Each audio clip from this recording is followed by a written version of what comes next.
I was always driven. I always didn't want to be a flop in life. I wanted money, I wanted the nice things, and I'd do what I needed to get there.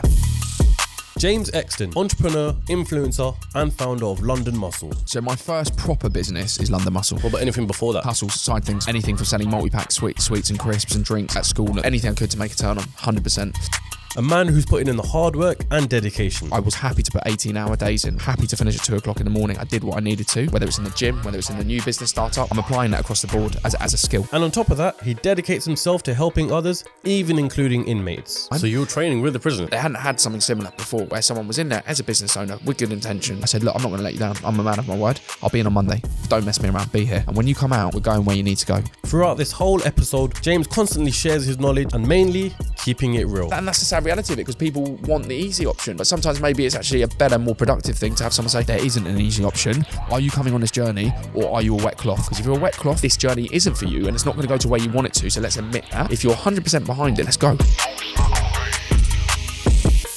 What is going on, everyone? Welcome back to the CEOCAST, the number one podcast for showcasing business entrepreneurship. Now, today we are back at Joe Macquarie. And if you remember last time I was at Joe Macquarie, I done a podcast with Tom Exton, and that was a great episode. And now I'm here joined with the other half of the Exton brothers, James Exton. Nice to meet you, finally. Nice to meet you. Nice to have you on. This has been a long time coming, man. I know, we've been kicking a can down the road for a few months. So yeah, nice to get here in person. 100%. So, just for people to understand who you are and what you do, what is it? Yeah, so I'm James, known online as JE. They're my initials, twin brother to Tom, TG, who you did a podcast with before. Yep. And online across quite a few different disciplines. But I've got a fitness business, London Muscle, the one I'm wearing here. Yep. So we do all things fitness. We'll talk about that at some point. And then I've got a business mentorship business as well, and consultancy that builds into life coaching a little bit as well. And then obviously ad campaigns, brand campaigns, automotive on YouTube with my twin. Yep. We'll talk about it all, I'm sure, but across a lot of different things. Yeah. This is where I want to start.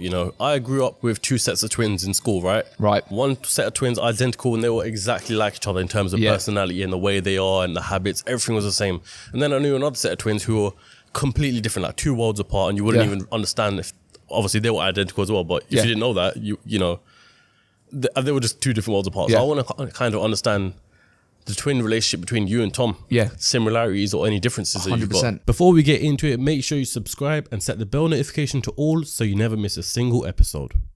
Yeah, so we're non-identical twins. So when you look at us, you might not. A lot of people are like, "Oh, you're not even brothers." And then when you say you're twins, they're like, "No, you're not." It's like we were in the womb together. Trust me, we're brothers. Like we know it was hell in there as well. Yeah, it was war, smoke from day one. So yeah, like from a childhood perspective, very very similar in terms of like interests, hobbies, friendship groups, mindset, and everything we've always kind of enjoyed, wanted to do, wanted to achieve. Cars, watches, fashion, always kind of had a similar brain. Spent a lot of time in our childhood together. We were best mates, always together. As we got older, life obviously changed paths and we went on different directions. The biggest one was that after school, when I lived in Nottingham, he went to Bristol when we went to uni. So that was our kind of separation point. And from there, we're still tight. We're still brothers. We're still twins. We're still at the end of a phone in a split second for anything that's important. But I wouldn't say we're crazy close like some twins are. We're there when it matters, but we don't live in each other's pockets. Were you always like close and in each other's friendship circles in school?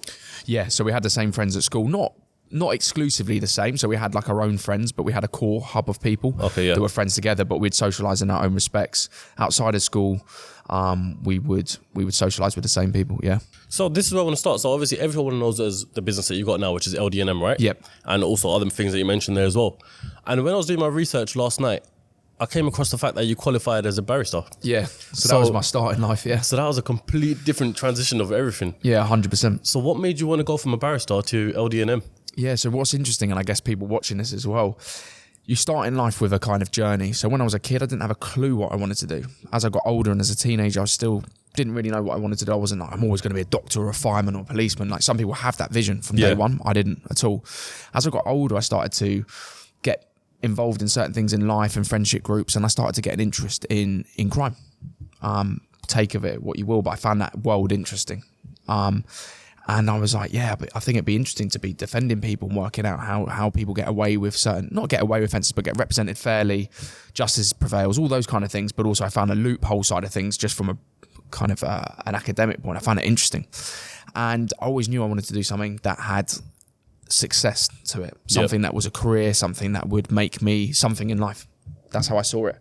And when you're starting trying to narrow down career paths, that to me was like, that's an amazing achievement if I could achieve it.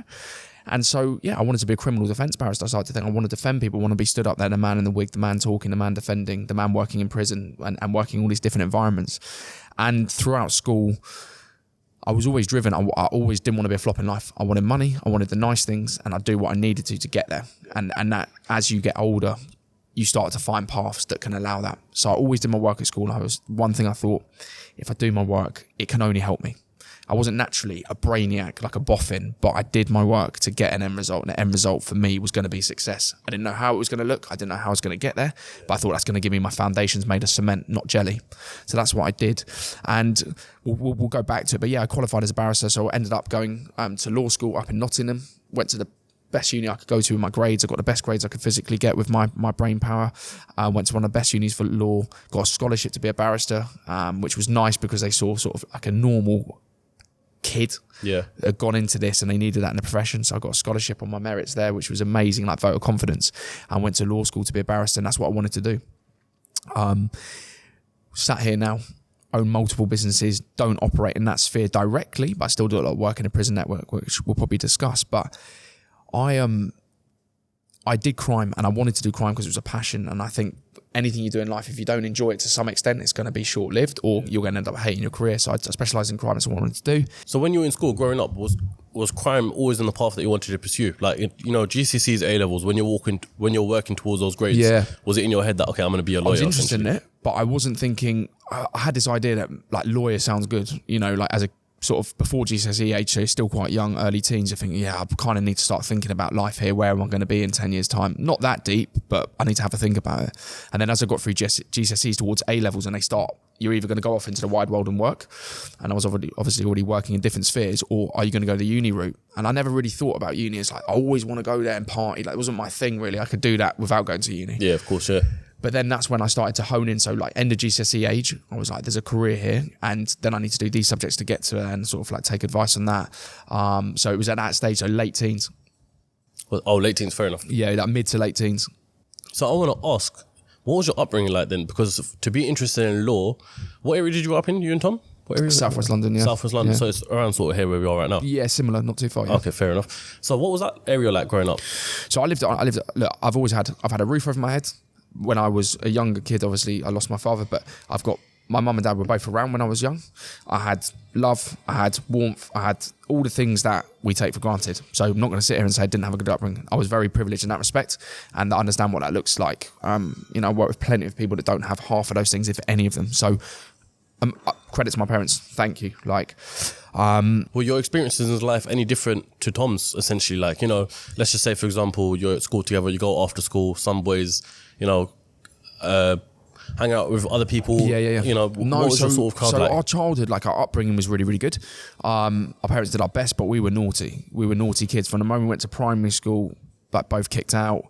No, that's no criticism of my parents. We were just little SH, you know what? So, and that's just how we were. It's just like what's in our brain. So they couldn't control that. They did their best. And then at secondary school, again, troublesome, naughty, but always had a vision that we didn't want to be flops in life, but also couldn't behave. So I had to balance the two. And then I didn't hang around with anyone from school, neither did my brother. So outside of school, we hung around with people in our area. We did not hang around with people in school, really. I didn't really get on with them. They weren't really our people. So we spent our whole childhood with friends outside of school, and that network of friends were naughty. And as you get older, mischievous behaviour turns into criminal behaviour quite often. That's the progression as you get older. Yeah. And if you're united and you want to make money, that's how things happen. So our friendships group started to get more and more naughty, let's just say.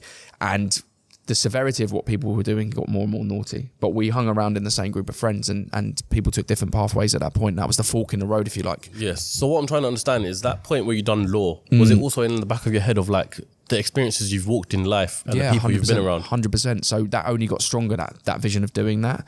I found myself and my brother both in trouble as kids. Look, we're not sat here don't think we're bad or anything like that, but we were naughty. We got in trouble with the law. We both were, arrested as kids, and that started to trigger that. I'm now sat in a cell. What do I do? What do I say? What's the right thing to say? How do I represent myself? And I found, even when my solicitor arrived, I was like, this is interesting. I'd love to do this. And so it cemented that. And then seeing friends obviously take other pathways and go through journeys which were less advisable. And unfortunately, lots of the people I hung around with are still in and out of that cycle. And I don't know if they'll ever escape it, bearing in mind I'm early 30s now. you know, that was a pinnacle point of your life where you took a decision. You either tried to go for self-development, and I left the area I lived in and went and lived in a completely new area in Nottingham, went to uni around different people, which I found extremely hard at the beginning. They weren't the people I was used to hanging around with. The things I said and did weren't okay, but it was a maturity thing as well. I had to mature, and I had to either decide that was the path I'm going to take, whether it's uncomfortable or not. Is that what I want ultimately? It's a completely different path, isn't it? Yeah, completely and different people. I had to be almost like lifted and taken, because originally I was like, I'm going to go to university in London. That's where I'm going to go, and I'll stay friends with my mates on the side. And as time went on, I thought, this is going to be a disaster, because trying to balance the two, I've got to take a clean slate here and get into another kind of mindset, really. And that's what I did. Never looked around my uni. I'd never been there. I just knew that it was the best place I could go with my grades. I'm going to go there, and whether I like it or hate it, I have to get on with it. I'm there for a goal, and that's what I did. So I just want to go back to your group of friends. When you said you would hang out with a group of friends outside of school, and it turned into mischief behaviour, which would eventually turn, you know, down a wrong sort of path. Yeah. When you were back at that time, did you think as in they were those sort of people, or were you so mixed up in the environment and hanging around them that it was just a norm to you? This episode is sponsored by Fireaway Pizza, the fastest growing pizza company in the UK. With over 100 locations, you definitely have a store near you. The founder of Fireaway was on the show not too long ago, and you can get a slice of the action by using the discount code CEOCAST at fireaway.co.uk. Once again, use the discount code CEOCAST at fireaway.co.uk. That was the norm. That was my daily life. After school, weekends, that was the norm to me. I still had, and if you sat any of those boys and girls down and said, is this okay? Like, is this naughty or not? Is this correct or incorrect? Yeah. We all knew the deal. Everyone knew the deal. There was no one sat there that confused about life that they thought what they were doing was okay. Yeah. But everyone was willing to participate and be involved in that. And when you're young and naive, you see short-term wins and you think, oh, I made a bit of money here. And what back then, if you think when you're 16, 17, the guy that was making enough money to buy a pair of Nike TNs or Air Maxes or whatever it was, 120 quid in JD, was the boy. Yep. There was no thought about a mortgage. There was no thought about, we wanted Ferraris and stuff. But as far as you're concerned, when everything changes in life as you get older, or your visions or your exposure changes. Yeah, 100%. And when you start to be around different crowds of people and you start to see what they have in life, all those little things you thought were gold, they were bronze, really. Yeah. But it took to get out of that to see that vision. The bigger picture. Yeah. And obviously I always wanted a Ferrari and stuff, I knew. But the winners back then were the people that were making stuff that you and I would look at now and say, that's not winning, that's not living. Yeah. But it was easy to see that as the end goal. Back then. Yeah. So talk to me about your uni life then. You said, you didn't walk around, you didn't check out the campus or anything like that. You were there to do your work. Yeah. So tell me about that. Yeah. So I went to Nottingham. At the time, it was basically Oxford or Cambridge, which I knew I couldn't do. They'd probably take one look at me back then and say, you got slits in your eyebrows, you got skinhead. Like, I wasn't the image that I think back then. Maybe things have changed quite a lot now, and we're talking a while ago. But I just had this paranoia really that I wasn't going to be accepted, and nor would I accept it. So Nottingham was the next one to go to. So I was like, I'm there for an end goal. The end goal was to get the grades, get the qualification, go into law school and achieve what I want to do. So just get on with it. It's a means to an end. Just a quick one on that. Did you experience any sort of judgment upon yourself before the unis for you to think like that? I think it was my perception of society. And I think it was being friends with a group of people that I was friends with and operating in the way we did and behaving like we did and dressing the way we did that would bring that upon ourselves in some way. So it was a two-sided thing. Yep. Some people did judge us, but we also didn't do anything to help ourselves with that judgment, if that makes sense. So it was two wrongs don't make a right, really. Yeah. In that instance, but I had enough understanding of society and say that certain things would be perceived in certain ways and certain stereotypes would be in place. So I went to university, and it was just a cultural shock for me. I had to be mature.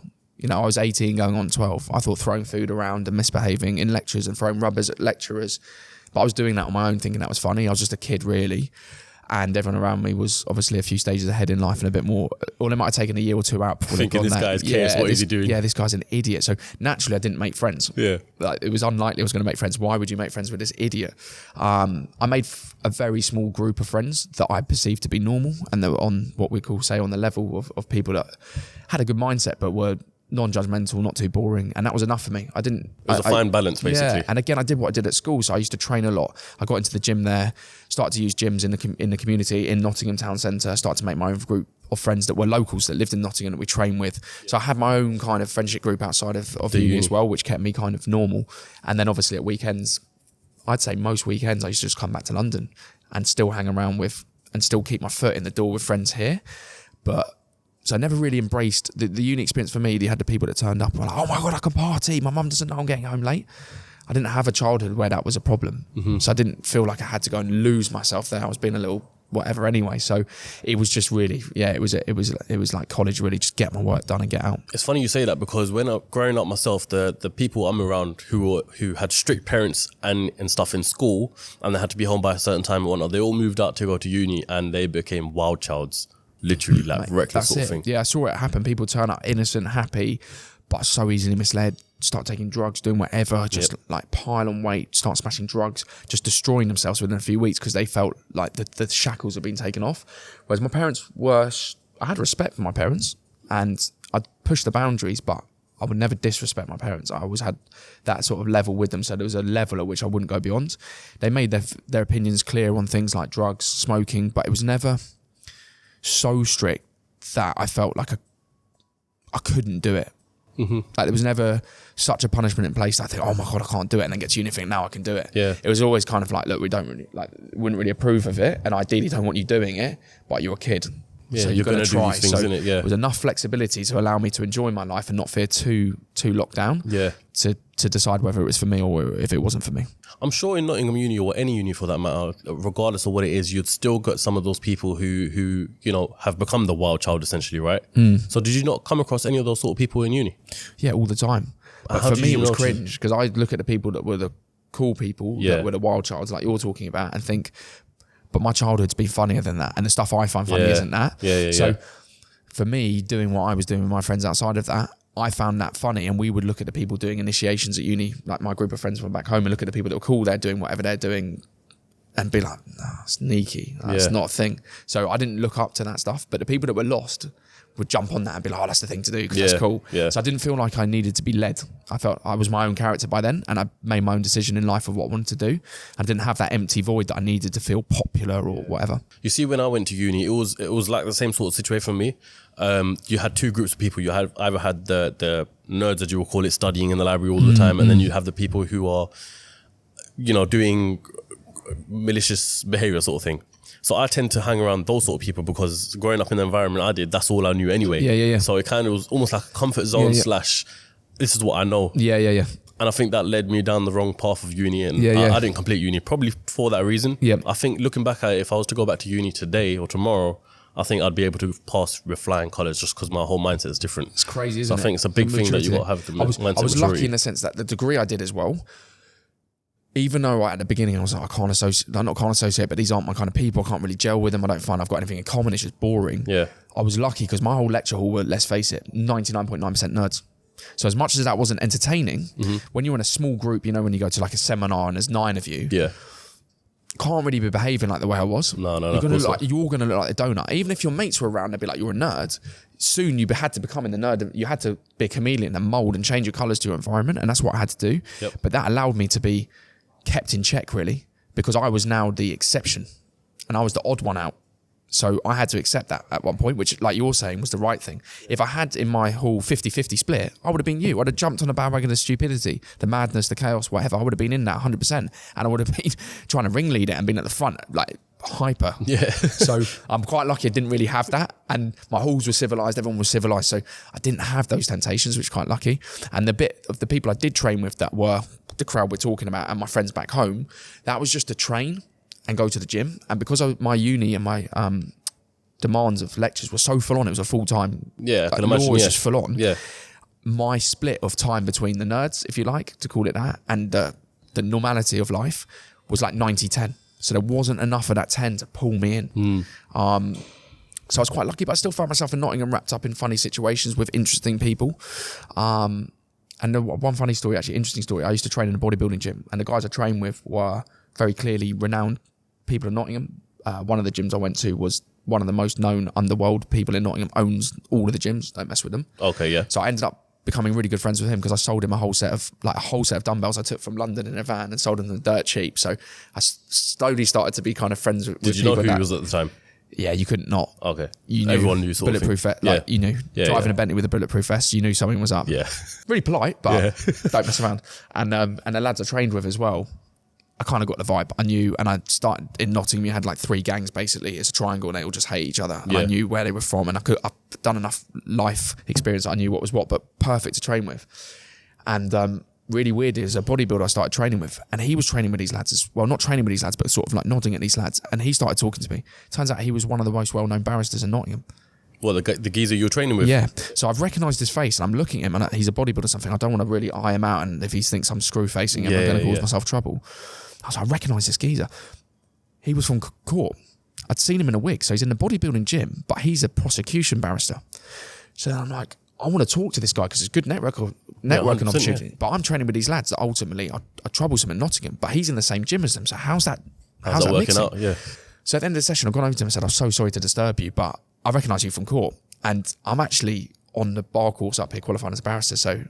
But he wasn't judging me, which was good because I felt we're in a mutual environment. Yep. It was neutral. We enjoyed the same thing. I started talking. He's like, I know all those boys. I was like, how are they not attacking you because you've prosecuted them? He says, just respects my job. It's the thing. Nods them, knows them. And I was like, that's a cool little community of people in the gym. So it didn't really matter who was doing what in life. We respected each other's boundaries. It was mutual respect, mutual interest. And from that point on, I kind of was thinking, you can get on with everyone. You can. You don't have to be everyone's best friend, but life is about making it as easy as possible for me. Yep. And you can not necessarily have someone as a best friend, but everyone has a kind of a purpose in our life, and let's not have enemies. You can make a mutual connection 100%. And keep it sweet with everyone, isn't it? And people that have that closed mindset, you don't know how it closes doors. Yep, exactly to people. that. Because if I'd gone with these boys and be like, yo, he's a nerd because he's prosecuting, he's a fed or whatever, like he's an informant or he's against me. Yeah. I then ended up doing a pupillage with him. So he basically got me back into court and got me more work experience, which helped my career further. So by not having that closed and narrow mindset, you're always going to keep at least half a door open. Yeah, 100%. And if you'd gone that way, then you would have closed the opportunities that would have brought you in the future. Exactly. So it's crazy. And like you said at uni, it's just those little small choices at the time you might not think's anything that actually has profound effects later in your life, or can do, and you don't envisage it at the time, but they can go on to have big effects. And 100%. So I always try and think about everything. What's the benefit? What's the negative? What could happen? If there's no massive negative, give it a go. Yeah. Why not? Because you don't know where it's going to go. So what was it actually like studying, what was it? Law? Law, yeah, I did law, and then I went on to bar school after. Arguably one of the hardest degrees out there. Yeah, I'm not going to glamorise it. Like I said to you, I'm not an idiot by any stretch, but academically, my twin, the differences we talked about, he's a brighter lad than me, 100% off the bat. He could do less work at school and nail it. I was that kid that was in bottom set maths or second bottom. I put the effort in, I can get the grade, but it didn't come naturally, So law, full on, life destroying degree, not, people go and party at uni. It wasn't like that. Revision was finishing 2-3 o'clock in the morning, but that was, again, that instilled such discipline and work ethic in me, things that are cross-transferable. Yes, I don't actively practice law now, but I was happy to put 18-hour days in, happy to finish at 2 o'clock in the morning. I did what I needed to, and that's a mindset thing and a discipline. Doesn't matter whether it's in that, whether it's in the gym, whether it's in the new business startup, whether it's my mentor clients, I'm applying that across the board as a skill. Yeah. I knew someone who studied law in uni, and I remember I went to one of her lecture classes once, and they were just putting each other on the spot back and forth, almost like a debate-ish, argument sort of thing, just to... Was that anything? Yeah, so laws like that, it's quite I call it character building, what people do. But when you go to bar school, so bar school's to qualify as a barrister, is to do your 3 years at uni, and then you have to go do another year at bar school. Yep. That's when you think the 3 years that was hard was easier. Yeah. Because you are on the spot, you're in mock courts, the people that are, so you're in a courtroom, but it's a mock court, you're not in a real trial, and the person that's the judge is a practicing judge or barrister. Yeah. You just get drilled, and they're on smoke, and they destroy you. They break you down. Every time you what do you mean by this? You just get drilled to the point where you have to be so confident because you will get pulled apart. And even if you're not confident, you have to maintain composure, because as soon as they see the weakness in you, they pick you apart. Yeah. So that was an amazing kind of journey to go through. And it means now, sat in front of you now, I wouldn't be sat here speaking to you like I am now, confident, I don't think, if I went through that journey. It doesn't have to be a barrister, but public speaking, talking to an audience of people. I'm not bothered. I used to have to think, right, I can't get rattled. I have to power through this. And yeah, it's full on. One of the exams is basically an overnight exam. You get an assessment. You have to keep checking your pigeonhole at the bar school, and it might turn up at 3 in the afternoon, 5 in the afternoon. And the brief is so thick, and the brief is your documents for the whole case. Yeah. You can't not read something. If you don't read something and you're in court the next day, you've screwed the whole thing. Yeah, you're negligent. So you had to work all night on that. Like, there was no two ways about it. So it just installed that constant discipline at a high level. And yeah, it wasn't easy at all. I'm not going to lie, it wasn't easy. I came out with a good grade I was really, really happy with. And having a scholarship to go there kind of gave me self-belief as well. Yeah. Someone's seen a vision in me, seen what I can do. It's not just lip service, like your parents will say you're capable or get behind you in some instances. But this was 12 people in a boardroom that said, here's £12,000 on your own merit, published it in the Sunday Times. So that whole thought about, because I turned up in the same appearance, skinhead, cheap suit, whatever. It's out the window now. I don't give a what people think, because I can do what I want to, and actually what I'm thinking people are thinking, they may or may not be, but it doesn't actually affect the outcome. With those other people in the room that you're competing a scholarship for, what were they like? Not me. No? So not me at all. Did you feel like literally like an odd one out? Like an idiot, mate, if I'm honest. I turned up, I'm in a Tesco suit for 40 quid. Should that matter? Looking back at it now, absolutely not. But at the time, that was not embarrassing, but I was on the back foot.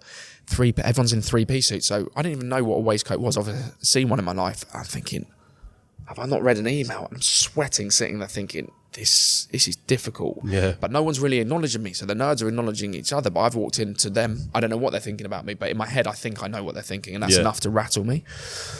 And then pocket squares, one had a pocket watch, all this pomp and ceremony, wheeled briefcases. I've just rocked up off the train, taken off a normal coat because I think I'm a nerd in a suit at that age still. Sat down, I'm here for the day. Remember getting my first set of questions, which you had to pre-prepare. You know, they said they put you on the spot. Yep. And they said, one of them was, what's the cab rank rule, which these nerds knew. So I'm trying to say, guys, like, what's the answer to this question? But you know, at school, you had the boys that would be, copy my work, don't care. And you had the guys like, no, you're not looking at my work. They were you're not looking. Okay. So now I'm in that mode where I'm trying to be professional about it, but I'm like, I'm going to have to punch someone up here. Give me the answer, because this is life or death. It's 12 grand. Yeah. Give me the rule. Tell me what it is. Yeah. So I'm going back to my old stuff, like, come on. Anyway, so I thought, and obviously they said, oh, you know, they can't use your mobile phone and stuff. You had to pre-prepare all the stuff off your own bat. I was like, no way. Did you have to consume all the information in your head? All the information, digest it, and then prepare it for being grilled on it, basically, in front of 12 people. I was like, no way am I sinking? I'm going to the toilet, going on my phone, Googling what I need to, working out what I need to, take my 5 minutes in there, come out and smash it. And that's what I did. No shame about it. You might call it cheating. It's not. It's called acumen. It's called using your brain. It's called working through life. We've all been in situations. There's worse things that go on in the world. I had an argument. I remember, I think, how old was I? I must have been about 20 years old. And I had a massive argument with a girl because I publicly said, if I can cheat and get away with it and get the same grade as someone who's put in the work, I'm going to do that. What's the problem? Yeah. And it was just a full-on grilling session from there. But I'll just use exactly what you said, clever acumen. Yeah. Do you know what I mean? It's initiative. And I think a lot of people, I would say I'm selfless. I get a lot of time, a lot of money, and I devote a lot of passion to people. But equally, not having an ability to be selfish and look after yourself will screw you over. I just want to make something clear there. I wasn't talking about cheating in relationship. I was your grades. That's fine. I wasn't thinking about it anyway. I thought you just meant like writing on your pencil case. I was thinking about it in my head. I was thinking there's probably someone out there right now thinking cheating. He's done the dirty. Yeah, 100%. No, that's fine. I didn't think that, but I'm glad you cleared it up. James, I want to throw it back. So we know about like your academic life, right? Yep. When did you start your first business? What was your first business? So my first proper business in terms of what audience listening to this will call a business is London Muscle. Yeah. Yeah, and that's 2012 started as an idea, incorporated 2013. So we're 10 years this year. What about anything before that? Just hustles, side things, anything from selling multi-pack sweets and crisps and drinks at school at early, it's not a business, is it? It's not, we weren't trading, me and Tom as a limited company. Yeah, just flipping for profit, buying and selling anything we could really, to be honest, mate, without saying ins and outs, but anything I could to make a turn on, 100%. But in terms of legitimate, actual, incorporated, self-standing business, London Muscle, yeah. And how did that all come about then? So 2012 time, was into the gym by then. That's when I'm still at uni. That's where I got into the gym. I cared about how I looked for the first time in my life. I had a vision. I wanted to look a certain way and have a physique and be a vain bloke and girls and everything else that comes at that age, I guess. So I started training, had my twin brother, both of us trained together, worked at the same place, had another set of brothers that were friends. We all trained together. So you're both lifeguards, right? Yeah, lifeguards, just working at leisure centre, and the other two lads looked like twins more than me and Tom. So between the four of us, it looked like two sets of twins. But when you looked at a photo, there was a lot going on. Similar faces. It looked inbred, really, but it's all a bit mad.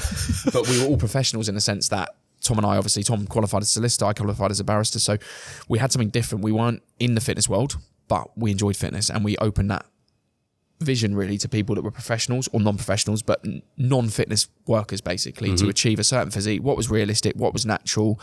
We were kind of, I guess, we're whistleblowers on the sense that this is what you can look like naturally, and please don't look at a tub of protein and think you can look like a bodybuilder by sipping that drink. Yep. And we will express with that. We weren't holding back. Not because we had a problem with the guys that did take steroids, but because we had a problem with people selling a dream based on a body image that wasn't realistic or achievable. And it's from using steroids. Yeah. And no obviously doubt they're not going to say that, yeah. Yeah, exactly. So that was our mission. And so our whole tagline was building lean muscle naturally. we're 4 normal blokes. We've got full-time jobs. We've got social lives. We've got varying commitments, whether it's girlfriends, whatever. This is how we look. This is genuinely how we do it with what we eat, how we train. We don't eat mackerel every 2 hours in an office in a corporate environment that stinks the place out. We understand how normal life is. Yeah. And we know that you can't train for 6 hours a day. And that's how we started. And also we're going to tell you what's possible and sort of not sling mud, but make it clear, give you the facts and you digest it how you will. Yeah. And we started that in 2013 as a business. And again, I was working in a law firm at the time.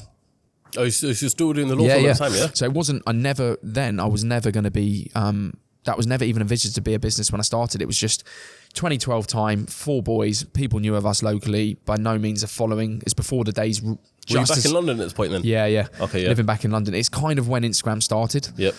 But there started to be a bit of traction and people wanted to know more. And that's when we started to put together a website and a blog just to give people information. No money making, no view of making money, just it was cool that people were interested in what we were doing and putting it together. Why not, yeah. And then that's, as social media started to grow, we were there at the kind of earlier stages. And then we started to launch products in 2013 because it was taking up so much of time. We need to make money out of this. But still never thought I'd be sat here telling you now 10 years on, that's what I do, what I've created. Never. So what was the first step initially when you decided, okay, we can actually make money from this? What did you decide was going to be the money-making factor? Yeah, so 6 months in. Yep. There was such a momentum. So like Twitter at the time was busier, where people constantly asking questions, was constant buying. There was always someone wanting to know something or asking. So we thought there has to be a way to make money here. There's an audience and we've given them 6 months by this stage or 7 months of free value add information, not a penny made.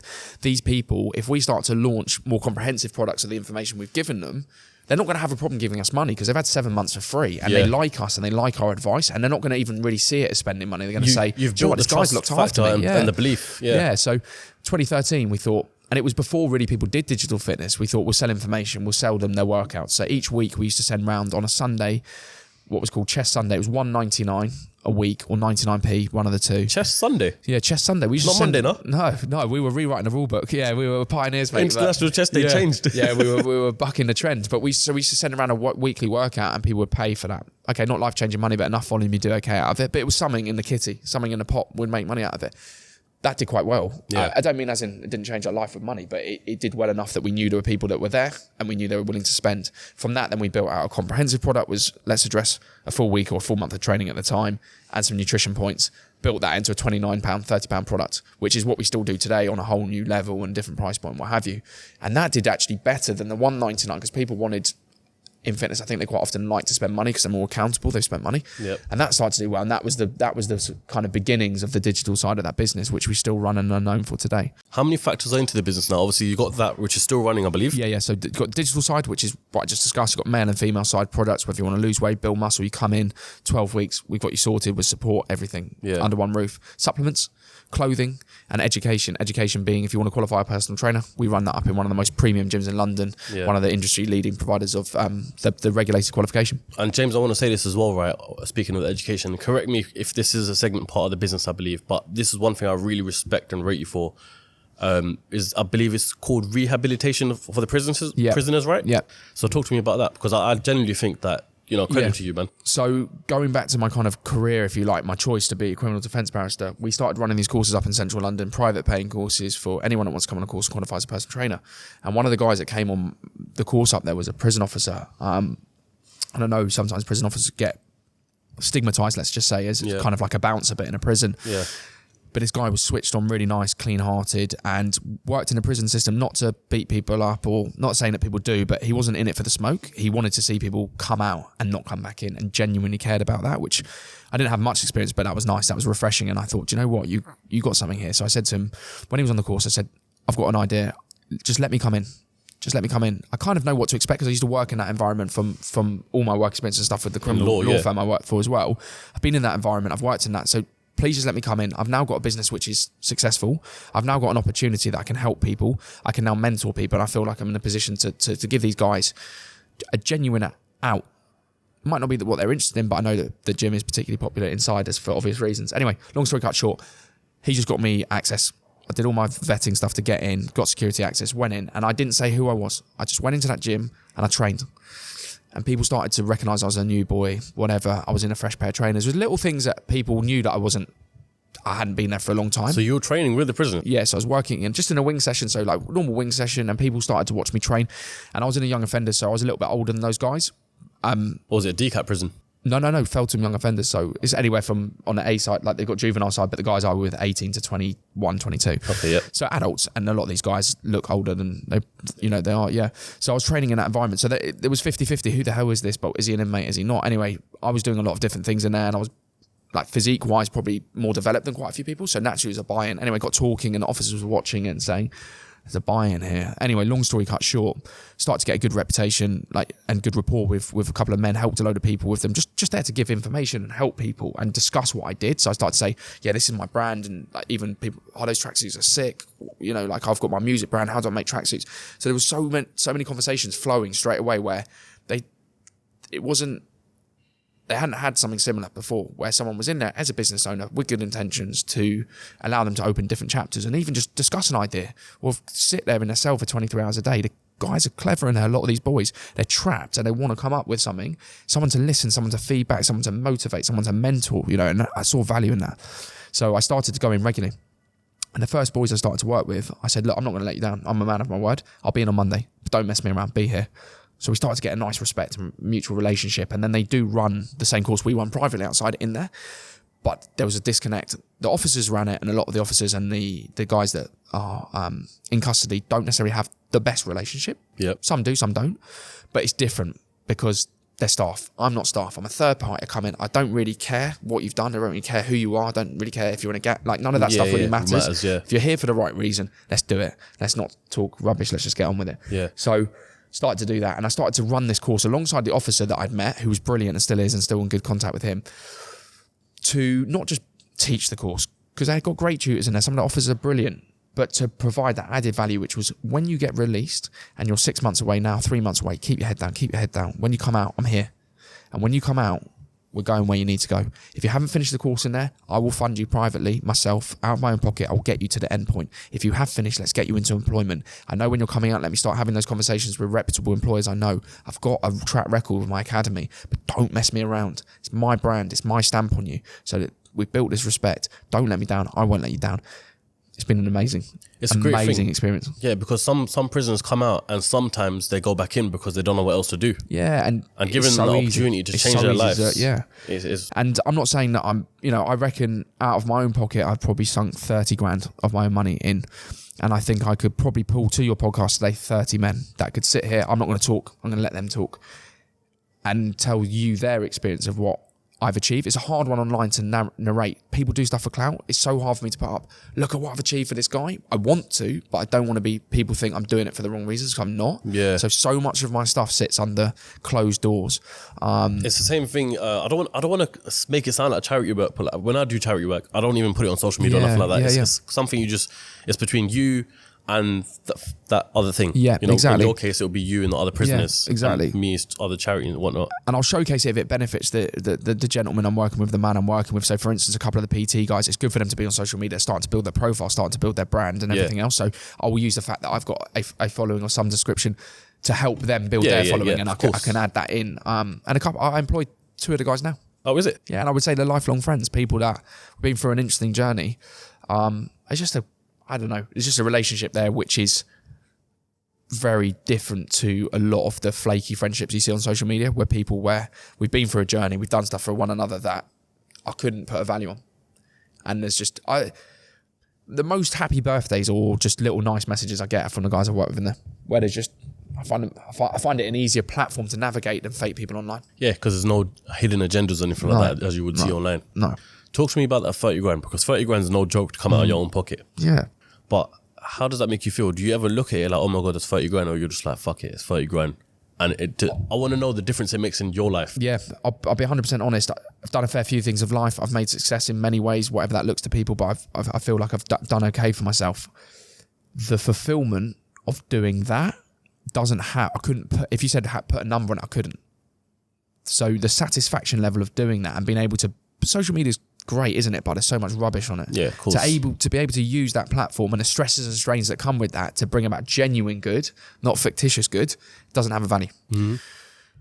sinking that money into it is an investment, and I feel very rarely was I ever someone didn't utilize that opportunity. And most of them, I watch them on a daily basis on Instagram, going to work, smashing it, doing well. So I've got a constant reminder of the investment, and it's a good investment. I'm a businessman. It's a good investment of my money. The only thing I sit there and think at times, and the thing that frustrates me with the whole rehabilitation reform prison network, is that I've done that to help men, but there's so many projects that do get paid. I didn't get paid a penny. And bring about a raspberry, mate. I sit in there, I'm just smashing my head together. And that's from their feedback and my interpretation. So it's not just me being judgmental about it. Rubbish. Yeah. Genuine rubbish. No direct outcome. No achievable. No skill set. Nothing vocational. Nothing that when you come out of that gate and it opens after X amount of years, you go, I've got a vision. And obviously officers can't connect with inmates when they leave. So you had that amazing prison officer I talk about now. He can't connect with that guy. He's not allowed to because of professional boundaries. So that journey can't continue. And then you get passed around again by like probation, and then you might have 3 different probation workers. So there's so much disconnect. And I, not blowing my own trumpet, I genuinely felt that, well, I've proven it. Actually, I'll blow my own trumpet. I'll be confident in it. I've proven it. I know it works. And I could reel off names, but I won't.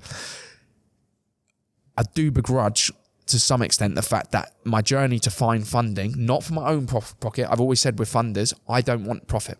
I don't want the money. I want to be able to pay the men that I've qualified to go and run these projects in prisons, in communities, and be paid a wage. I can't ask them to do it for free because that's when crime kicks back in, when no money's available. Yeah. So I only want it. They need income to make it sustainable, to be a model that I help people to help others. That's what I want from it. I don't want to be sat here, sat in Joe Macari looking at a new car off the back of a rehabilitation project. It doesn't sit well with me.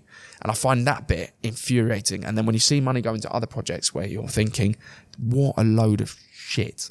Someone's getting a backhand here. Someone's having a joke on this. That makes me mad because the boys don't benefit, the men don't benefit, and it's just not fair. There's too many backhanders that go on. But then how do you bring in income for the personal trainers that come out of prison? So they've got to go into employment or I employ them. So for instance, the 2 guys that work with me, they do roles within. So one of them's now a tutor assessor. He's done his qualification. So he's a tutor and an assessor for my academy. Yep. So I would be employing, I haven't employed them because they're offenders. I've employed them because they're brilliant at what they do. And I know them well. And I know they're trustworthy, loyal, punctual, reliable, polite, everything else that you need. So that's how they make the money. Or I actively help them in the journey into recruitment with employers that I've got a good reputation with. Do you feel somewhat, when you're doing the work with them, other than the fact that, it's good for your business, it's a good name to have, it's got good reputation behind it. Do you feel remorse for the people and the boys in the prisons? Because that's a really good question. Not to say you've once lived that life. Obviously, you how you say you and Tom had an almost Norwegish upbringing. Looking back at it, when you're in the moment with a prisoner, do you ever see yourself in them? Yeah, and I see how easy it is to end up in there. Now, the weird thing is twofold. When I was a barrister, people say, how do you defend a person for crimes that... Look, we've all got a different moral compass, but there's certain crimes we probably all would agree on that you look at and you say... No, that's a no-no. Yeah. I'm not defending that. Back then, it's a job. I'd say most of the times the guys that have done those crimes, which we won't need to talk about, but we put in a box that you probably can agree on, they're probably going to get rumbled, probably going to get convicted. I'm there to do a job. I'm not there to say that I'm not there to get them off it. I'm there to say and test the evidence. And there's a burden of proof in the same way that if they have done it, they should be convicted. If they haven't done it, and especially those crimes, no way should a person not be given a chance to not get away, get away with it, but be absconded from it. So to that extent, no. When I work in custody, I do have my own moral compass. I'd be lying if I said I didn't. And there's certain crimes people have done that I wouldn't be able to get them employment because I know that employers are going to say, no chance. No chance. So let's call that category, not judgmental, just not for me. Not something I have an outcome for, and not something morally I can align with for my own personal reasons. The next middle category of people could be anyone that's done something quite serious. Could be a murder, it could be a shooting, a stabbing or something. But even then, when you look at it on its own merits, I can't put those people in a box or a category because every story has its own journey. Yeah, of course. And everyone's life has had their own journey. So I do feel a lot of those guys, you might look at it and go, that's horrendous. And I'm not saying it's not a bad thing, but rewind and look into that character, there's normally smoke and a fire. Yeah. So I do have remorse and a sympathy level for them. And then there's the guys that are not about that life at all. And probably more close to where I was just like a naughty kid and they just one step too far, got caught one too many times. Or sometimes it's wrong time, wrong place. Yeah, or were wrapped up in a situ where they weren't about their life, but they were with the wrong people. Yeah. They're now had their life changed completely. Or one-punch murders or manslaughters, as it is. someone that's not necessarily a prolifically violent person. They've had a consensual fight with another individual, stupid idiot, might be like uni students, like people that you wouldn't necessarily think are criminals, not necessarily. Whack someone. Okay, yeah, they agree it was stupid, but no one deserved to die. Yeah. They didn't deserve to die, and that's horrendous for them and their family. And the person that did it doesn't really, for throwing one punch, shouldn't really be losing their freedom. His whole life. But they need to be punished, but there's no winners in it. And to that extent, you have those like, you know, just horrible situations where there's no winners and there is an element of remorse. And so, yeah, I do. I would say I've got an empathetic thought process in there. But you have to also have an ability to wean people out. If you go into a prison of 400 men and you have sympathy for everyone and don't have your own way to sort of filter through to the people that have the right mindset, have the ability to make something of their life, don't have another 30 years to serve, so are ready to come out for employment, which is what I want to help with. I'll still train with guys who've got big sentences and help them, try and motivate them, mentor them. But where my true 100% effort can go, I have to be able to like segregate it, because otherwise I'd be putting in 1% to 400 people. Yeah, exactly. Yeah. And then no one really wins. It's just sort of like patting everyone on the back. So you have to have that brain, I think, to do that. But yeah, it's amazing, and I think more needs to be done in that world. 100%. For the ones that deserve it, and yeah. So you had the job as a lawyer. Yep. Yeah. So I worked for a law firm, worked for a law firm, and you started your business. Yep. Funny enough, I'm going to see a lawyer later on today and do a podcast with him, and he got his own law firm. Yeah. Yep. So why didn't you start your own law firm as a business? Business model wise, that I was starting out, there's no way as a junior that I would be able to launch a successful law firm. Like, no one's going to come and use someone that's just qualified. But eventually, over time, with experience, no? So my route was barrister. Yeah. So as a barrister, you're predominantly self-employed. So that you wouldn't build your own barrister's firm, if that makes sense. There are barristers' chambers, but that business model would be totally different. So, and the money was in crime, which is what I was doing, was rubbish. It's government funded, and they started to make cuts. And at the time, they'd allowed solicitors to change, basically like upskill and be a barrister in Crown Court, which was a distinction at the time. So the money was actually not that lucrative at all. Although the passion point was there, the money wasn't. So it was never even a vision at that time. I was thinking, everyone was like, the guys I work with were like, the money's rubbish at a junior level. The guys that had been there 10, 15 years were doing, you know, the bigger stuff that was better paid. But for me, the commercial side of it was getting weaker and weaker. When you started your business, or when you started your entrepreneurship journey, shall I say? Yep. What was like your first big goal? Was it, and it can be anything. It can be anything from, you know, any car that you wanted, a house, retiring your parents. What was it? Yeah, so big goal was always just money. I'd just say money. And like we said at the beginning of this podcast, that vision of money changes. When I was at school, it was, and I'm going to show my age, a Gap hoodie, the fluffy Gap hoodies with a big GAP on the front, or a Shot hoodie. Okay, I don't know about Shot. I know about the Gap hoodie. SCHOTT it was at the time. People watching this, come on, you must know about the Shot hoodies. Come on, had like a really soft fur lining. They were the ones to have. But I didn't get bought that. And it was Kickers school shoes as well, the Kicker boots. But I was getting US brass from Asda for my mum, 12 quid specials, but it had the green and the red, but they were bookie versions. That's exactly what Kickers was, isn't it? So at the time, it was money to allow me to have those bits. And as I got older, I always liked cars, but it was so far out of the question. Obviously, it's a dream, but it's a goal, but it's really a dream and a myth. But as I got further up, so I had my hoodie, I had my trainers, I had my stuff. Now what next? I want my first car. That was for me and Tom, 400 quid. Halves on a Clio, 200 quid each. In we went. Big alloys, flipping, what's it called, subwoofer in the back. Yeah, we thought they were the boys. 1989 Clio with a 90k on the clock, we thought we were the boys. But that was a milestone. I was like, sick, I'm in my own car, like whatever.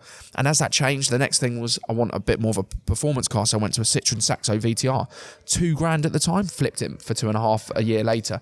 But when I had the VTR, I was content. That was my level. That's your thing, yeah. Don't get me wrong, obviously I prefer a Ferrari, but in terms of what was...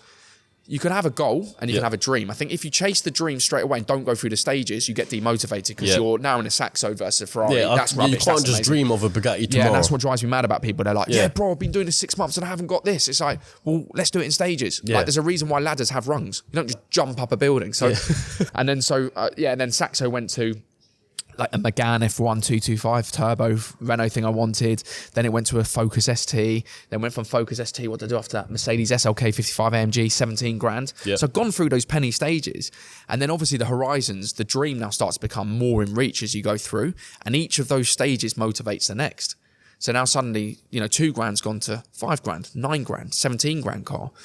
and then slowly started to build up. And as you start to build up through that, your circles start to change more. So I'm starting in the SLK, I would be going to different places. I was in the ST, and I meet different people that are in the supercar circle who have their own businesses, their own networking, understand about how you finance a supercar properly, and how you do it cleverly, and how that allows you to have money left over to then invest in property. And so each stage had its own multitude of benefits, not just in terms of what I'd achieved, but where it took this and the company I kept.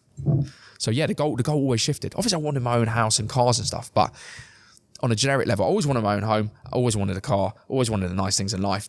But the level of which each of those things were has changed over time. I want to ask you, James. Yeah, you've always been interested in lifestyle, essentially, right? At what point have you looked back at your life and thought, you know what, raw, the life I've dreamt of, I'm actually achieving now? Do you know what's crazy? Like a realization point.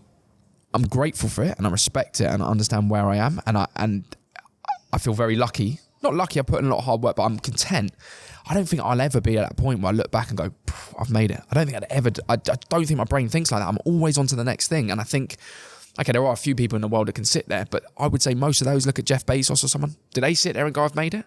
He's still going. He's still churning. Still going, Musk, any of those people. I think you either have a brain that doesn't ever get satiated and you want to go to the next, and it's all about what can I achieve? And there is no end point really, is there? No, but never. What I would say is that I do have a very clear line in the sand where all this stuff's a bonus, the lifestyle stuff. I have my very clear level of what's important in my life, what actually makes me happy versus the material stuff. And they're two totally different things in my life. So I will never get bogged down in the point that if I didn't get to a Veyron, I'd be like, oh, I'm a failure and I'm depressed.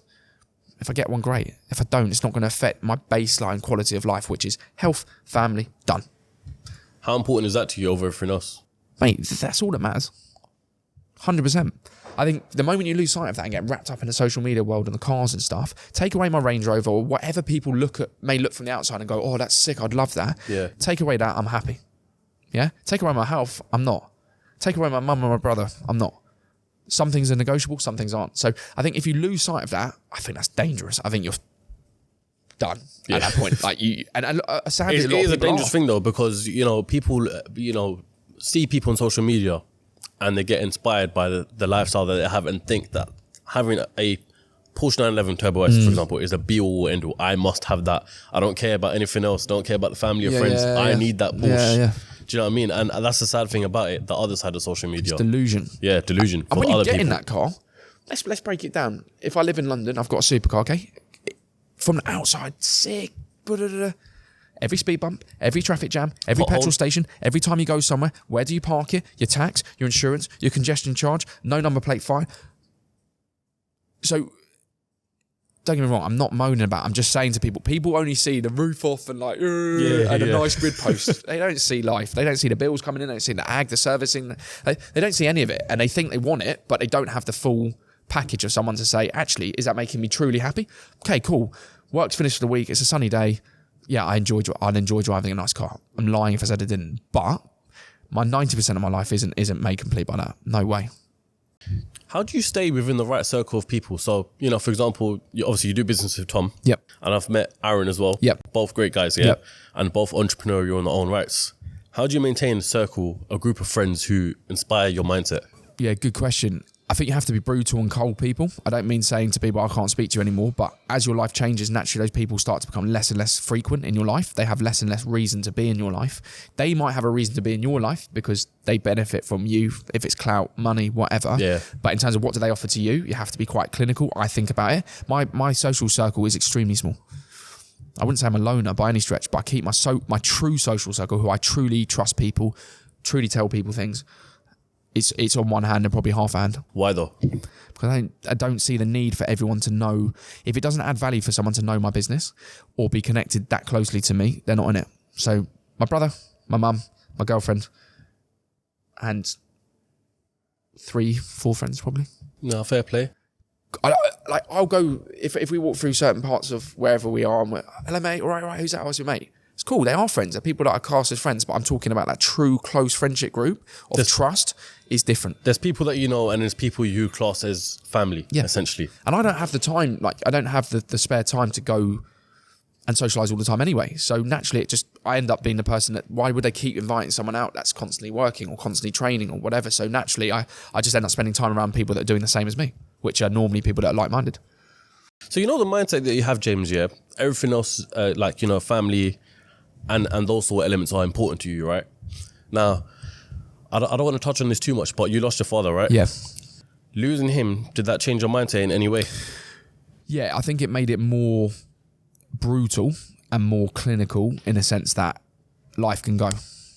And although we all know that, and we know life's not final and whatever, until it's shoved in your face and rammed down your throat, you can't really interpret it. Can't comprehend it. No.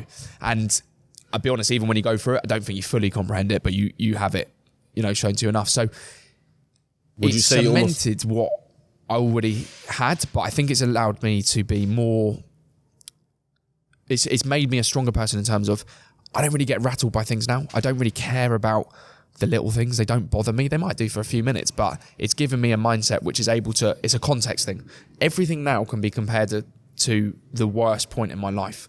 And my worst point in my life, up until that happening, is probably actually a 5 or a 6 out of 10, realistically. And that was like a -10. But until you unlock a -10, you can't compare things.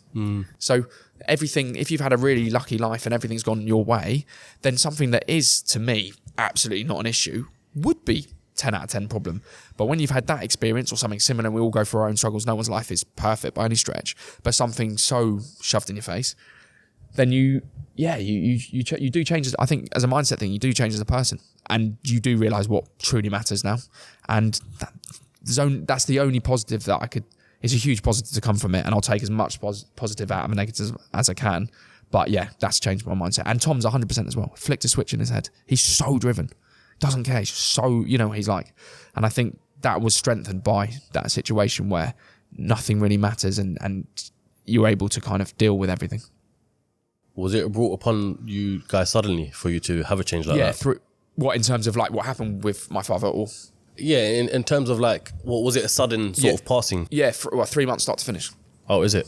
Okay. Yeah, that is a sad one then. So you literally had 3 months to understand in your head what's going on. Like cancer terminal, so there's no good way to die or go through that journey, but we're both in our 20s of an age where you're not bubble wrapped around it. And you go on that journey with someone from fit, healthy bloke to bag of bones, and just like a human that probably most people have never even seen a photo of a person looking that way. Yeah. So that in itself, and I'm not saying that's better or worse than someone that loses someone instantly, there's no comparison. But that journey itself is like, fuck. Hard. So that again opens your eyes to like what pain is. We can't moan about pain and suffering. I mean, it's another level. And it just means that now I can't moan about it. I would punch myself in the face moaning about something that's when I watch someone go through that and they didn't moan. So yeah, it's a hard one. I don't wish it on anyone, but fuck me, take some good from it.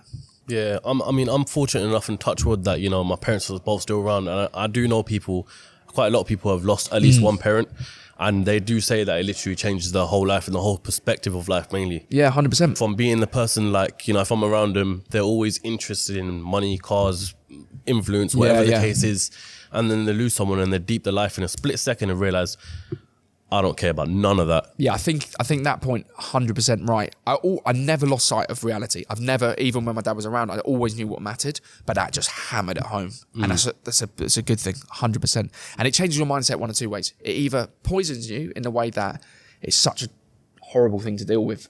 People that have a personality trait that they might turn to other ways of expressing it or venting it, and it can ruin people's lives. And it does, and I see it happen all the time. Or it can empower you and make you stronger. There's no wrong or right, but I'm just pleased I went on the journey that I did. How did you cope with it? Because everyone has their coping mechanisms. Gym, yeah? Just smash myself to pieces. Like I was caring for him, juggling with a full-time job. I'd cycled like to commute, just switch off. So I was doing about 40 miles a day on my bike, there, back 3 times a day, and then training once or twice a day and working. I was just smashing myself, just burying myself. But it got my anger out. It got all the frustrations out in a way that was constructive and not going around hating the world. So it worked for me and it kept this in check. So I'm not saying it's the right thing to do. It's what at the time presented itself as the right thing to do. How important would you say gym is to yourself, and how can gym actually change someone's life? So it filters into discipline. So for me, disciplines in business, in life, in relationship, everything, it should be across, for me, holistically across your life. It will always add a value to it. To be disciplined in anything is going to be valuable. To be not is going to be a detriment. That's how I see it. The gym is just part of that process for me. And in terms of having something, so I work a lot of time on my own. So that to me is my half hour, 40 minutes to myself in the day to go out and just push myself through it. And obviously physical health and fitness is invaluable as well. For me, there's no point earning money if I'm going to drop dead early. I might still drop dead early, but at least do my best to minimize that and make myself as fit and healthy version of myself as I can be. And I don't feel like I could sit here and preach to people unless I try to make the best example of myself across every discipline in my life. So yeah, and I think from a mental health perspective, I've never been in a position where even through trauma, I felt depressed. Yes, I've grieved. Yes, I felt sad. Yes, I felt like shit. We all do. But I've never struggled. I've never sat in a position where I think I've got a mental health problem here. And I genuinely think that answer may be different, or is very likely to be different, if I did either not exercise. Doesn't have to be gym, but just any move, form of exercise, and get out and do stuff. Or like I make a conscious effort not to be a recreational drug user as well. It's not my thing. Yeah, and I think those two things are where I've seen people go horrendous. Those are two common themes in life where I see people that do struggle as a common theme. Not everyone, I'm not saying it's everyone, but I would say those two things are going to make it more likely than not you will go down a more negative pathway than a positive. I'm from an area, and a group of friends I'm around, we've always been I'm trying to see this in a camera friendly way for people watching. I've been around recreational drugs. Yeah, I've had recreational drugs. You know, I'm not going to say every recreational drug user's jobless. No, or I'm not like shunning that, it. I'm not saying I'm not saying don't do it. I'm not saying I frown upon it. I'm just saying as a principle. Yeah. I've seen so much negative and evil come from it. Yeah. And like you say, a lot of the guys that I'm friends with at Salah, that their root evil of their problems, whether it's their mental health, whether it's their crime that they commit, or the crimes they're involved in, or their direction in life, is heavily influenced by that choice. I genuinely believe that it fries your brain. Yeah, the guys that smoked a hell of a lot of weed when I grew up aren't right. Yeah, that's what I'm saying. And they're stuck in slow motion. Yeah, I see and that. It's held them back in life. Yeah. And when you're held back at 18, it's different to being held back as a 30-year-old father or whatever you are in life. Yeah, you can't afford to do that. You can't be moving like that. Yeah. You can't. And it's horrible to say, but at the time, even back then, and obviously more research, and I could see it happening in front of me, and I was like, I can't be this. Yeah, you know, like, I've got stuff to do. I've got to keep it moving. I can't be going at 2 miles an hour. I need to be at 500. So, and again, the fitness thing for me, at that point where you can go down either route, it was kind of against that journey, which was like started to bang gym and started to eat better and live a healthier lifestyle. So that side started to become less and less appealing as well. Mm-hmm. So again, in terms of like the gym, helps the mind, helps the people you associate with, the things you think are important, your priorities, your mindset, and everything shifts. So I think it's got a massive value, and it's not me selling my product at the end of the day. It's me just saying it's helped me in my life overcome barriers I think could have been not fatal, but downfalls. Yeah. Hurdles I trip over. You see, gym, there's two aspects of it, right? And this is, I understand for myself more so, yeah? Gym, you've got the physical side of it, which I can do that, no problem, you know, chest press, bench, whatever the case is, I can do that. But how important is the eating side of it? Not for your diet, but for your mentalness. It's a behaviour, isn't it? So I think two ways. If you're extreme with it, it's depressing. Yeah. So if you say someone chicken, broccoli and rice all the time, which you do not eat, let me make that clear to everyone watching this, do not need to do that to get in shape, and cut everything. Food's enjoyment. Yeah. Anyone watching this says they don't enjoy eating, I don't think we can be friends. Yeah. So it's like, I don't trust you, or you lie. But so to that extent, you have to keep that stuff in. Mm-hmm. But equally, too much of the stuff does make you feel, as a lifestyle choice, a bit rubbish. Yeah. And is likely to make you feel less likely like exercising, which then in turn makes you less likely to move, which in turn likely to make you put on weight, which in turn is likely to make you depressed. Mm-hmm. So it's a cycle. It's a very clear cycle, and vice versa the other way. If we eat better, we probably feel a little bit better energy-wise. We probably lose a little bit of weight or progress towards our physical goal. We therefore feel a little bit more confident, a bit happier. We get compliments, and then it self-propelling. So I think they come together, and 100%. I'd be lying if I said I don't enjoy food. Of course I do. I go out. I don't track calories on everything. I eat what. There's nothing banned food-wise. Do you not track calories, you said? No, I don't now. Not to the T, because I've done it so much that you know what calories you're I'll weigh consuming. some things in the day, but I won't weigh everything to the gram, because I know by eye I'm that boring guy that's just like, that's about 100 grams of protein. It's like, I hate myself. But it's good though. Or if there's a time of year, if I'm going away or something I want to extra kind of make a beeline for getting in, sort of like fine tuning, then I'll go back to it. Yeah. But the day-to-day stuff, no, it doesn't need to be. But people, I think it's helpful to go through that journey, and all the stuff we do goes from under muscle. We go through either habit. You don't have to weigh everything. If your lifestyle doesn't, you can still make amazing results. We give them kind of 3 options of how committed they want to be. I used to go through this every single time. I used to weigh stuff and scan stuff on my fitness power every single time, and I was just like, it's good, but then it was getting too much. Yeah, it is. It was just like, everything I eat, what am I going to have to write it down now? Yeah.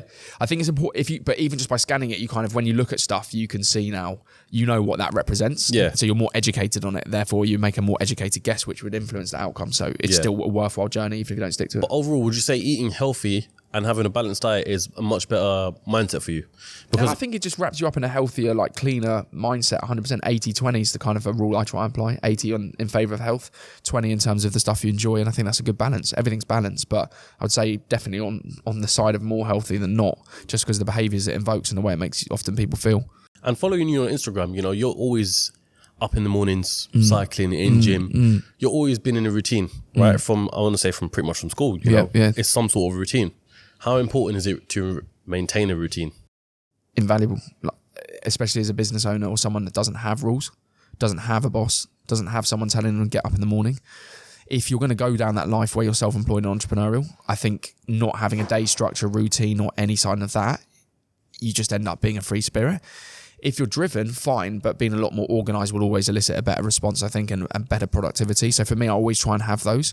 I always try and haven't been able to recently with work, but I always try and have a point where I'll do my emails outside, just get out, because I don't have a commute to an office. I work from my apartment most of the time, or I get out if I come and do something like this. Yeah. But otherwise I'm trapped in that environment of work, walk to the gym or drive to the gym, come back, work, bed. Yep. So I always like to try and build into that day structure, just leaving and doing something, and that can be still working, or lunch break, whatever, but just giving yourself that time. I have that issue because whereas my work from home, I always work from home. I'm barely not at home. So I'm trying to find things now, just get out of the house. Yeah, it drives you. And I think more and more people now, people watching this, more and more people are either employed and now work from home because it's more flexible. They don't have to go into the office, and that's changed after COVID. Or a lot of people are going the self-employed route and actually think it's the dream, and then sit there in their own home, own company, thinking this is really lonely. This isn't the dream. Yeah, it's horrible. Like you have to be of a certain mindset to live in your own company, in your own space. So, if you get up in the morning, work from home, leave where you live if you train or if you exercise. If you didn't, you might not even leave the house.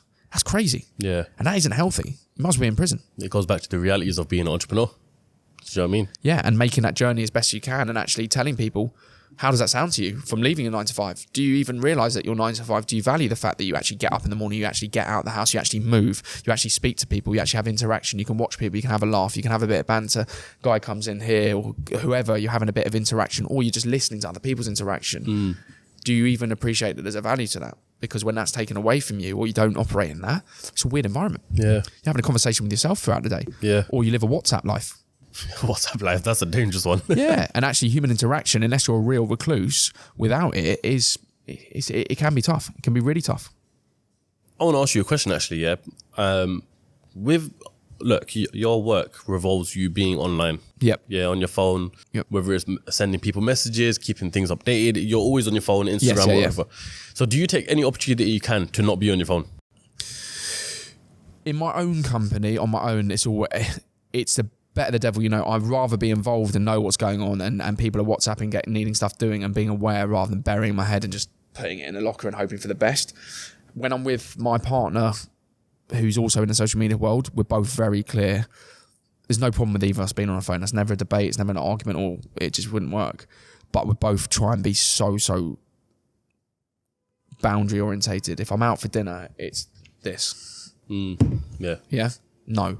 If there's something that's bubbling before dinner that I know that I've got someone working something, a web or something that needs to be done, needs to contact me, I'm going to make that clear at the beginning and just say, look, not ideal, but please, I'll have a message. But other than that, shouldn't have to look at it. And if it's an evening where Because how many times do people say, I'm doing work, but do you actually have to be on it? Yeah. Low key, no. It's a no. You're just scrolling or wasting time or chatting rubbish to someone you don't even know. So to that extent, we're both very, which helps, because if we both just sat there, you both have an understanding of it. Yeah, and also both get to the point where we are sick of it on a weekend, where we both go, right, I've got these bits I need to do. I've got like an hour of stuff to do, put up the stories and then chill. Yeah. But we both have to, almost physically, I'll make a conscious effort to put it out of reach, because I don't even know you're doing it. Yeah. And then it's over there, and we both do that, and that, yeah, that's so important. I can imagine. And for the brain as well. And if I went on holiday, I wouldn't say I couldn't. I realise I can't have a week off. From what? Until I retire. No, I can't have time off. There's no way I could ever be offline and my business just run with the way it's set up, with me not being present in one way, shape or form. But that doesn't mean I can't go on holiday, have an hour in the morning with a coffee, do emails, do all the stuff I need to do, get stuff up on socials, address what I need to, and put the phone away for half a day. Come back at lunch, quick half-hour recap, phone away, evening. So there's ways of doing it, but the stress of completely disconnecting from it would outweigh the de-stressing of being off it all the time. Does that make sense? Yeah. So you've got to understand where the boundary is. I'd be lying if I said, you know, even now I know doing a podcast for an hour, that's going to be popping. Yeah, I can imagine. Yeah. I can imagine. So, but which is fine, it's cool. But again, it's that balancing. How do you manage it? Do you have a coping mechanism? Do you respect it? Are you lost in it and think that's normal? Or do you accept it's not normal and do everything you can to minimize that and have boundaries and rules? And ultimately it gets in the way of, it will affect a relationship probably before it affects you yourself. Yeah. So the problem will come because of the impact it has on another party Yeah, and then yeah, causes someone you else. the drama. Yeah. Yeah. So to that extent, 100%. But would you want your businesses to get to a point where you don't have to be the operator of it anymore? Yeah. I would like to get to a point in my life where I didn't feel like anything I did would be beneficial to put up online. Because it's odd if I'm not online, and I respect that. And it's odd if I don't put parts of my personal life online. It's weird. It's like an unknown. Yeah. And people follow our lives. So, but it would be nice to a point where you go, actually, I don't need to tell anything about my life anymore. Mm-hmm. I don't need to put anything up. If I want to, I can. But if I don't want to, I don't have to. That would be nice. 100%. But I have to take it for what it is. James, what's the next for you? What's the future hold for you? Keep building London muscle. I want to get to a point of exit at some point, not now, but I want to get to a point where it's in a situation that could be an exitable business or a brand or owner majority or minority shareholding, but it keeps running in its own sentiment. Continue rehabilitation work. I've got some really cool projects with Tom, launching along the lines of coaching, business, and all the stuff that we've done over the last 10 years, helping other people with genuine, real advice to get from where they are to where they want to go, whether that's infrastructure, whether that's mindset, a massive coaching piece coming. Exton coaching, here we come. It's big. And that feeds into whether it's fitness, a holistic hub where whether you want to get fitter, but that automatically will assist in your business because you're more productive, you're more active. Yeah, that's true. Starting to bring it all together and actually go, do you know what? You can pick at bits, but really, you want the whole puzzle and all the pieces together. Yeah. You might not have all the perfect pieces, but there is a system here, and there is no two ways about it. You can have an optimal life and a suboptimal life, and these are the bits that go into it, and this is what we've done, and this is what we know works through trial and error, and also learning the hard way. Get in the mix. That's what I'll say. You know, one thing you just said there, the correlation between being in the gym and fitness and your work ethic is incredible. Like, every time I'm in gym and, you know, sorry. Aventador. Yeah. V12. Every time I'm in the gym or working out or on that fitness journey, my work ethic and my motivation goes up tenfold. It's crazy how that all works. It is, and I think only recently now people have started to, the mindset, I'd never sit there and say, you know, I do a lot of mentorship, a lot of mindset elements, but I'm not a life coach. I'd never say I am, but I have life experience, and I'm also someone I say it how it is, and I'm tough love approach, and I think a lot of people need bracing. Or just need realism in their life. It'd be like someone sit down and say, listen, mate, it's not that deep. Brace up. Get up. Shut up. In a nice way. Yeah. And also, whilst you're telling me this isn't performing, you're doing nothing to help yourself in this respect. So this is like a 2 out of 10 in your what you're investing in yourself as a person. And this is why your business is. There's no surprise there's a similarity here. What on earth? It's hard, isn't it? It's hard because a lot of people try and sell motivational courses and what have you. Doesn't work. It doesn't work. You need someone that comes into your life one-on-one and says, right, what is your life? What does it look like? Hour on hour, day on day. What's your commitments? Okay, let's evaluate that. Let's change that. Go and buy a generic off the shelf. You can do it if you want to do it. Mate, anyway, they repost it as a meme on their story. Yeah. Low key, like, what are you getting out of that? It's a lion's head going, raw. Yeah. He charged you a bag and you're done. Like, and that's the sad reality of it because people want the easy option. But sometimes maybe it's actually a better, more productive thing to have someone say, There isn't an easy option. Are you coming on this journey or are you a wet cloth? Because if you're a wet cloth, we won't work together. That's cool. And this journey isn't for you and it's not going to go to where you want it to. So let's admit that. If you're 100% behind it, let's go. Yeah. And it's a silly thing, you know, everyone's selling these motivational courses online, yeah. I think people, the end users, forgetting to see that the reason why they're trying to motivate you is at the end of the day, you're benefiting their pocket. That's all it is. Yeah, it's an inception. It's mad. I can't believe people don't see through it. It's sad, isn't it? And they get to the end of it and then they become, it's like a pyramid thing. They become preachers of the motivational messages to sell the motivation to someone else. But exactly. They themselves aren't motivated. Yeah. So now they're selling you a meme. It's just... And then you've got all these little preachy people like, yeah, man, rise and grind. Like all these things. It's just like crap in a funnel system. But where's the value in that statement? Because it's not pragmatic, practical, actual advice that you can go and implement and say, when I finished an hour session with James, I know these are the 5 things I need to do and I need it done by Friday because I'm accountable for it. That's how it works. If you get a statement and it says, you know, life is what you make of it. Okay. And do you know what I mean? Yeah, like in one ear, out the other. Yeah. Like, so, and I think people are starting to wake up to it and see actually, you know, in order to go somewhere, it's not a guessing game. There is a structure to it. There is a reason. There are loads of different components that go into it. And just respouting rubbish on a course, it's just not happening. So I want to ask on your coaching sort of thing, right? Yeah. What is it exactly you do? Like, let's just say we're doing one right now. Would you look at my life and analyze? Yes, I'll do a discovery call with you straight away. Yeah. I'm not. Nothing's generic. Not one of my clients is the same in any way, shape, or form. There might be trends or themes, but no one's the same. So I'll sit down with you, chat to you 15 minutes, 20 minutes, and just see why have you even reached out to me in the first place? What is troubling you? Why am I the man that you're speaking to? Mm-hmm. And what is it you think that I've got I can help you with? It may be we sit down at the end of that and I say, honestly, this isn't something I don't have expertise in this. I'm not selling you my time because I don't think I can value. And I'll be honest in that. It doesn't mean you haven't got a good idea or a good vision, but I'm just not the man for the job. If it's something that I think, do you know what? Like, for instance, I've got a mentor client tonight. Yeah. And he wants to create a social media agency based on running different people's platforms at different size, SMEs, whatever. I own the businesses that he's reaching out to. I am the person that would be an end client, but I've been through that journey. I've used 10 years of agencies and individuals, big corporates, small entities. So I'm able to give him the real life value of advice. I've got another client wants to go into logistics in terms of moving around supercars or any cars, but predominantly high-end cars in logistics. Well, 3 of the guys that move my cars around have taken half an hour of their time to find out all the nits and grannies about an industry that I know of and an end user of and know what I look for and know what my network of people look for. Yeah. But I also now am able to get information and get one of those very successful logistics people paid on a call with him to connect the 2 of them, to give him real industry insight, my own personal business knowledge and end user knowledge, to give this guy what would be 2-3 years of trial and error.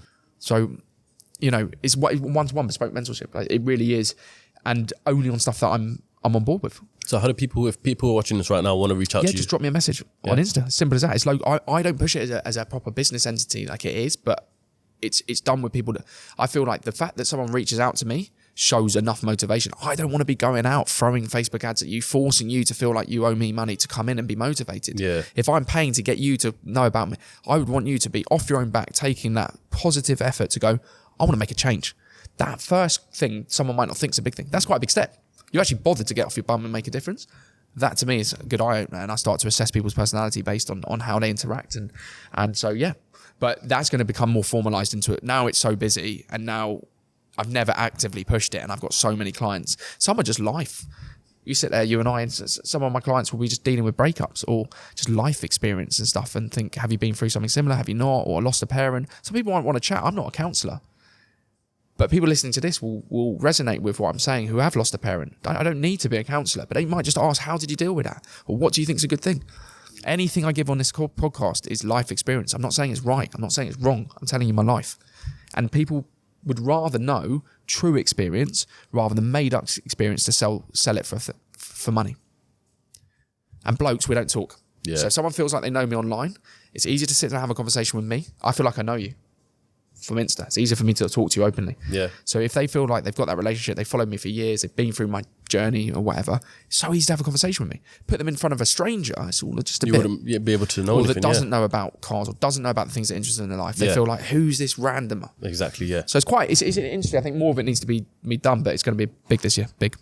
I think if we had to round this podcast up in a way, in my head, it's great to see your guy who's always, with whatever you do, whether it's London Muscle, whether it's your coaching, whether it's rehabilitation of the prisoners, everything you do goes in hand to help other people improve their lives. Yeah, 100%. And it's making a change in the world, which is what everyone needs. Yeah. So I commend you for that, man. Respect. Thank you. Any final notes from yourself? Thank you for having me. I hope people listening have taken one useful thing away. If you haven't, I apologise for your time. But yeah, no, it's a pleasure to get on here and keep doing what you're doing, because even your journey is inspiring to see the podcast just go, it's mega. I appreciate it, man. We're trying to get there, man. Trying to get to the million mark soon come. But yeah, nah. James, I want to appreciate you coming on the podcast. Thank you, brother. And for everyone who's watching right now, if you want to check out James on Instagram and all his socials, the links are going to be in the description. And James, for the people who are listening to this, if you don't mind just saying it out loud. Yeah, so my Instagram's at @JE_LDNM. LDNM's on here.